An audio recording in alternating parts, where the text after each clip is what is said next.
excited na kami sa birthday mo. Ito ang isusuot ko. Ang ganda.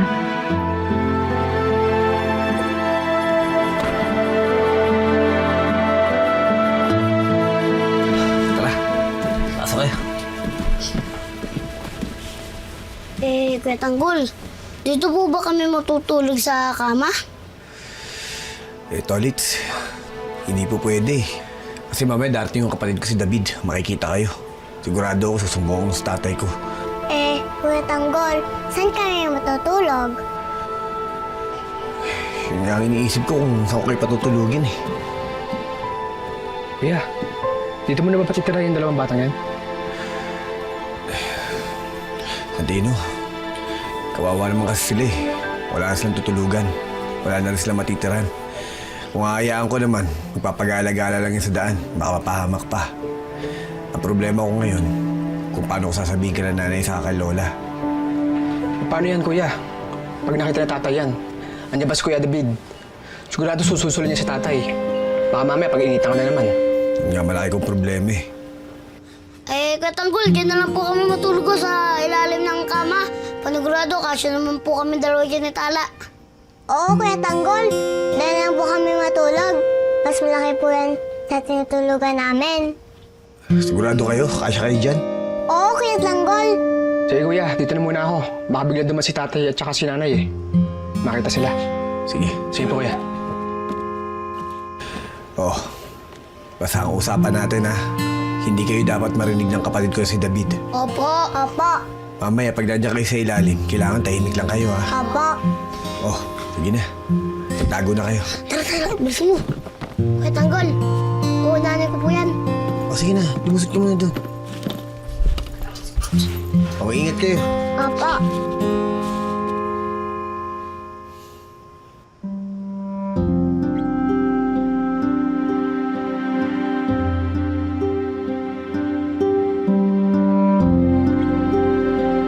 Sweetheart, mukhang nagdadalawang isip si Mokang na o itutuloy pa ba niya yung debut niya.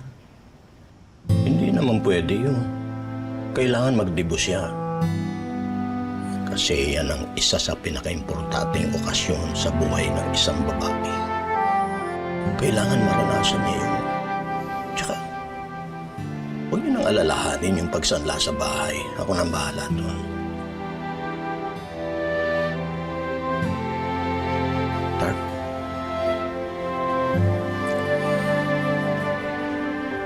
Ikaw ba nagdibo ka? Hindi nga eh. Nainggit nga ako sa mga kasabayan ko. Hindi ko man lang naranasan na maisayaw. Gusto mong isayaw kita? Oh, talaga? Bakit? Bakit naman hindi? Matatanda na tayo, ano? Ano ka ba? Sabi nga ng matatanda, kalabaw lang ang tumatanda.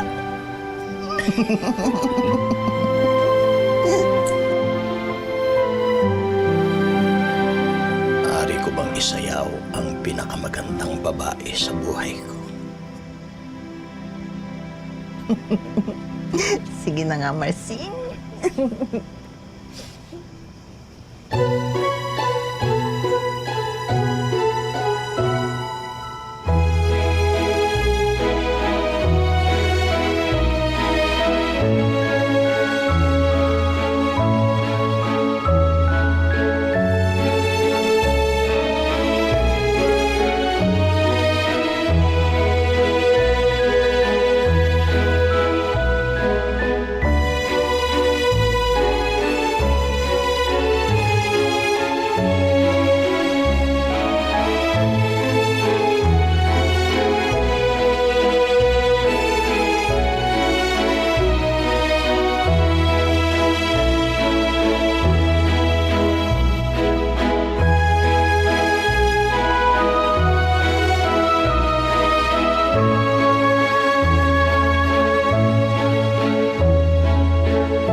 Sa Tino, ang kuya mo, Sa kwarto pula. tumindig ba? Hindi pa pula. Papahinga lang po simula kanina. Ang himbing nga po ng tulog eh. O sige. Nay! To.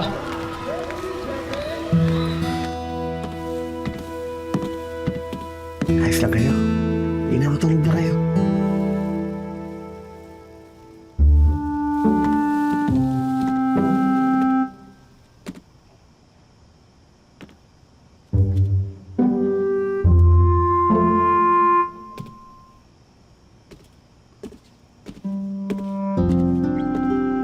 Oh, ano, kamusta si Tanggol? Malalim ang tulog.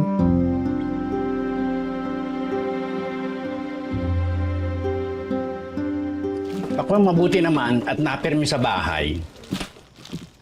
Teka muna. Uy, Noy, kailangan natin mag-usap. Ano na bang gagawin natin? Paano tayo bukas? Iniisip ko pa, paano pag nalaman ni Rigor? Magagalit na naman yan sa akin. Anong magagawa ko, Tess? Nakita mo naman yung ginawa niya kanina? Naku, kung ako si Tinding, abay, tama lang yung ginawa niya. Ang mahirap dyan kay Roda, porque may pera siya, inaapakan niyang mga taong wala. Oo nga, ando doon na tayo. Alam na natin yun eh. Pero ang tinatanong ko sa inyo kung anong gagawin natin. Iniisip ko kasi ano kaya kung kausapin natin ulit si Chairman. Diba? Para mapag-ayos niya tayo. Naku, bakit hindi mo kausapin si Rico? Baka matulungan niya tayo. May alam niyo sa batas. Ano ka ba? Hindi mo ba narinig kanina si Roda? Ang backer niya, si Colonel Suarez. Eh di hamak naman na mas malakas yun, di ba? Ay, naku, basta. Katulad ng sinabi ko kanina, hindi ako hihingi ng tawad sa kanya. Oo nga. Katulad nga ng lahat ng ginawa mo, lalong lumalala ang sitwasyon natin.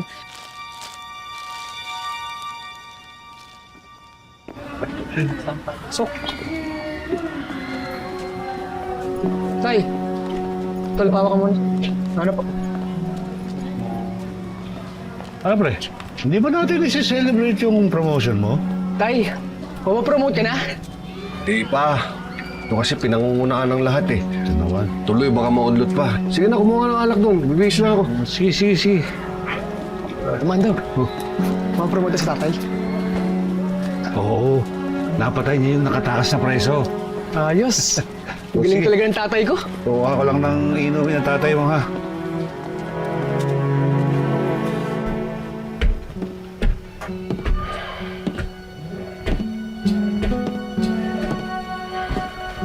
Sige muna.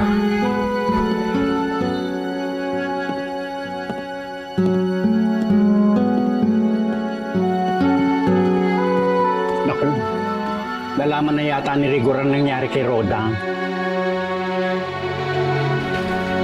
Rigor?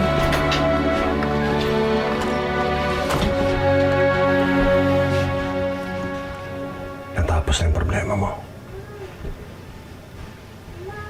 Napagiganti na kita. Ano mo ibig sabihin? Napatay ko na si Ramon Montenegro.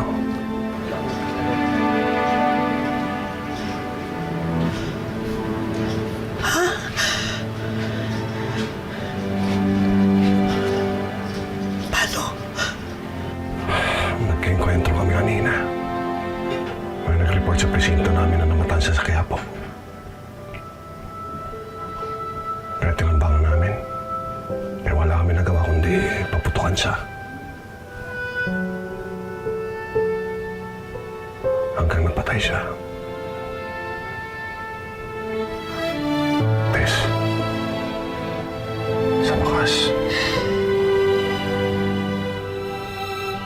nakaganti na tayo.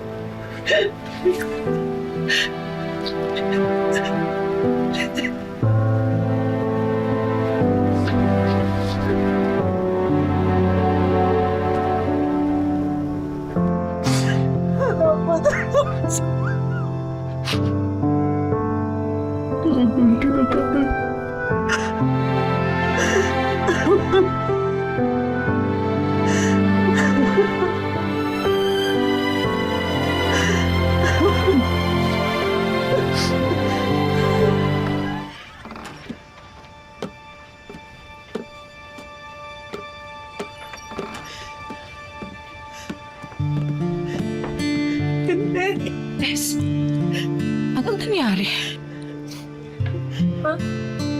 Nabunot na yung matagal na tinig na nasa puso ko. Ibig ko sabihin, Napatay na ni Rigor si Ramon Montenegro. Yan ang dami ko makakasasa. Tess! Tess!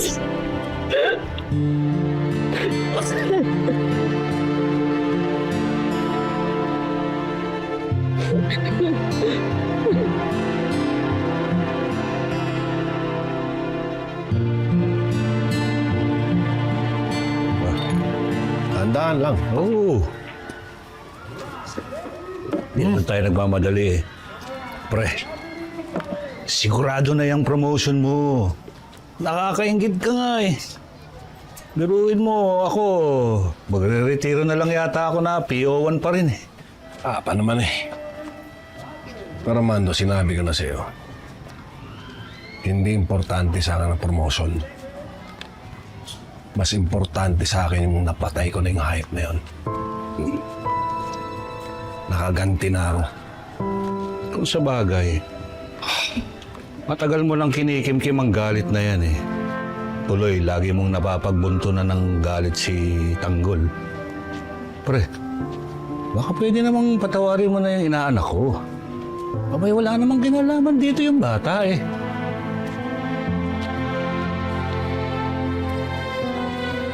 Siguro naman, Marites, ngayong napatay na ni Rigor yung taong gumahasa sa'yo, matatahimik na tong bahay na ito. Sana nga eh. Tsaka, alam niyo naman na mabait naman talaga si Rigor, di ba? Kaya lang naman siya nagkakaganyan dahil sa nangyari sa akin. sana pati kay Tanggol bumait siya at ituring niyang parang tunay niyang anak.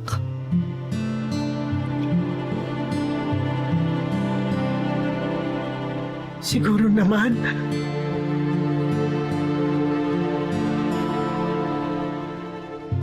Tay! Una, Tay! Balitang-balita ka sa kanto.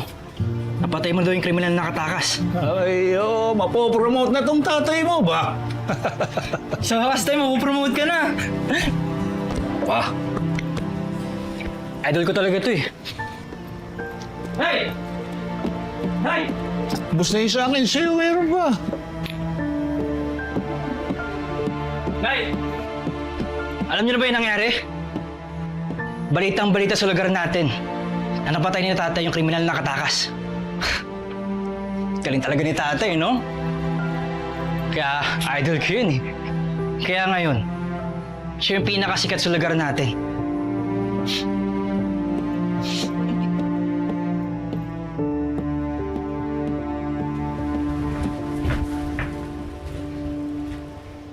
Ako, idolong-idolo ni David yung tatay niya. Naku. Kaya kuhang-kuha yung ugali ng tatay niya.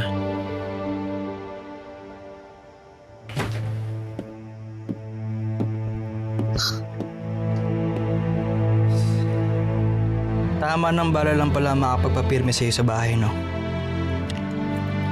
Salamat kayo lang inaabot mo.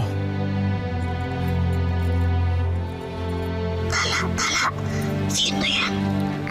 Baka yan yung sinasabing kapatid ni Kuya Tanggol. Ang yabang naman tsaka ang sumit. Ibang-iba kay Kuya Tanggol. Shhh! Manahimik ka na. Matulog ka na rin. Baka mamaya mapalayas tayo.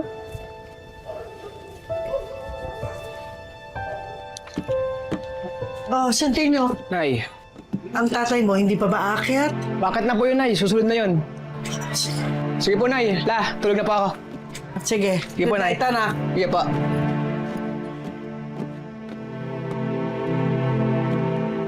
Yes, tulog na. Sige na, tulog na ako. Sige, Tess. Hi! Tindeng. Ikaw naman, magpahinga ka na rin. Bukas na natin isipin yung si Roda na yan at saka samantalahin natin. Habang nasa mood itong si Rigor, malay mo, tulungan tayo sa problema natin kay Roda. Pahinga ka na.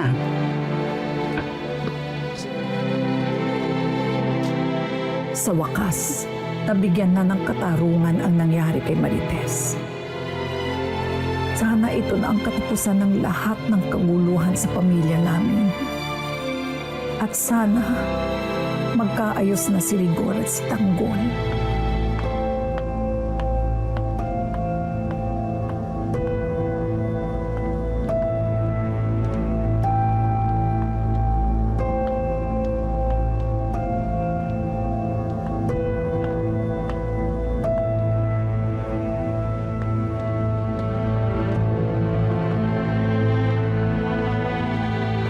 Ano nangyari dito? Where's Mom? Nasa loob, boss. Si Mami niya na magsasabi sa iyo kung ano nangyari dito ngayon.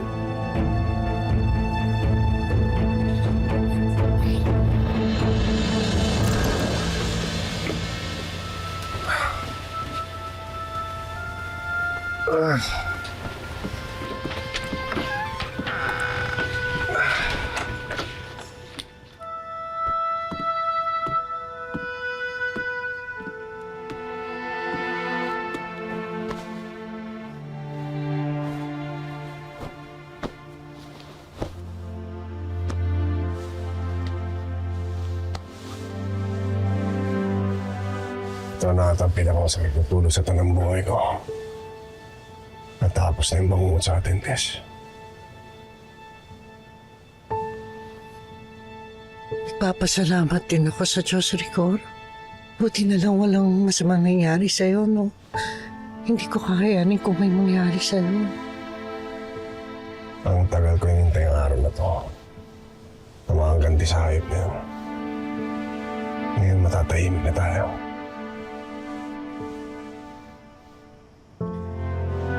Rigor, sana bumalik na rin yung dating Rigor na minahal ko, no? Kasi alam mo, kahit nagbago ka, naunawaan ko naman dahil sa sakit na dinadala mo.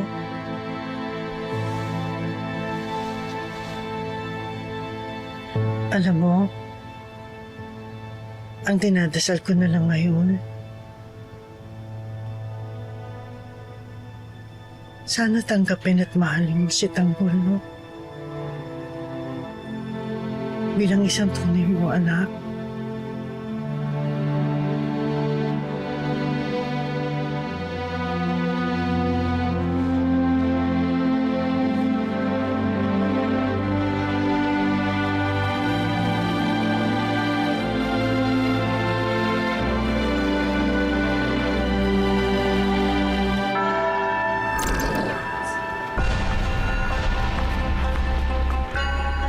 Greg, saan ka pa nang galing?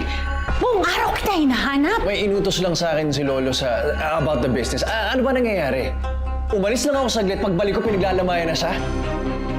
Naisahan na naman ako ng mag-ama sa plano nila. Pinatay nila ang identity ni Ramon. Ngayon, malaya na siyang makakagalaw sa labas. Classic. Ito pala yung tinatago nila sa atin. So what do you think? Nakakalata na ba sila sa atin? Di ko alam. Kaya kailangan mag-ingat na tayo sa mga galaw natin. Should I worry? Kailangan ko na bang tutuhanin yung pagluluksa ni Lolo? Hindi. Hindi kailangan. Madaling ilabas ang katotohanan. Pero ibang laro ang ginagawa ng lolo mo.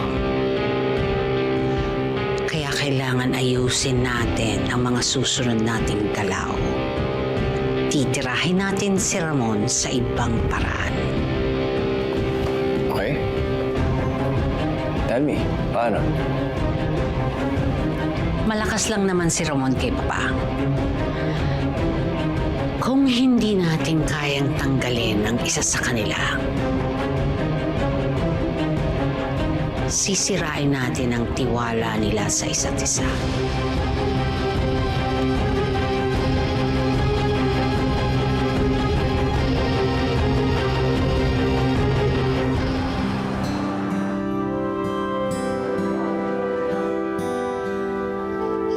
Aray, sakit ng tiyan ko. Aray, sakit ng tiyan ko. Parang gusto ko gumamit ng banyo. Paano yun? Baka nakita tayo nila. Hindi ko na talaga matiis. Nilawin mo kay Kuya Tanggol para nakagamit ka ng banyo.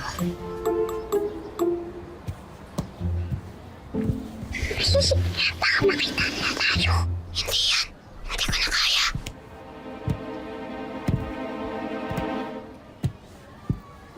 Makita mo tayo, Willie. Kuya Tanggol. Kuya Tanggol. Kailangan ko po magbanyo.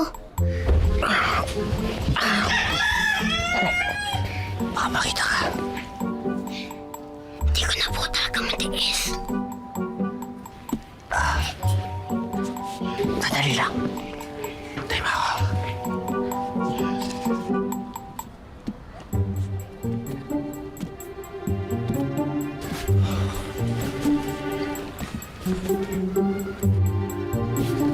Dali. Tanda ka lang.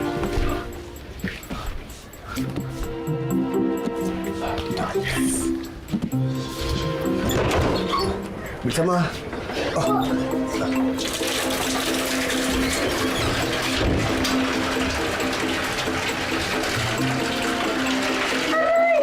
Tolits, bilisan mo lang ha.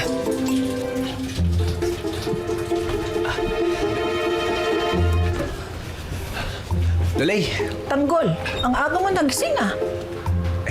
bago po kasi ako natulog eh. O, kamusta yung sugat mo? Ayos na po, Lolay. Hindi na po masakit. Lolay, gusto niyo po ipaganda ko po kay Agahan? Ay naku, wag na. Kailangan naming maaga sa pwesto. Halika, Noy. Gising na. Bangon na. Sakit ng tiyan ko! Lolay, Oh. saan po kayo pupunta? Aba, ay magbabanyo muna. Last, sira po yung indoor natin eh. Ano? Kapapaayos lang natin yan kahapon ah. Nasira po ulit eh. Binuhusan ko nga po, maapaw eh. Parang may naririnig akong tubig. Naimpatyo ata ako. Sakit! Sino yung nagsasalita? Tao yun ah. Hindi, Lolay. Ano lang po yun? Tubig lang po yun. May naririnig talaga ako nagsasalita eh. Naku ka naman nagsisinungaling sa akin, Tanggol. Pati ba naman ako isasama mo sa kalokohan mo? Oo naman. At ako'y magbabanyo. Lolay, ano po kasi? Kasi po mayroon... Kuya Tanggol! Ayos na! Success! Sino ito? Lolay...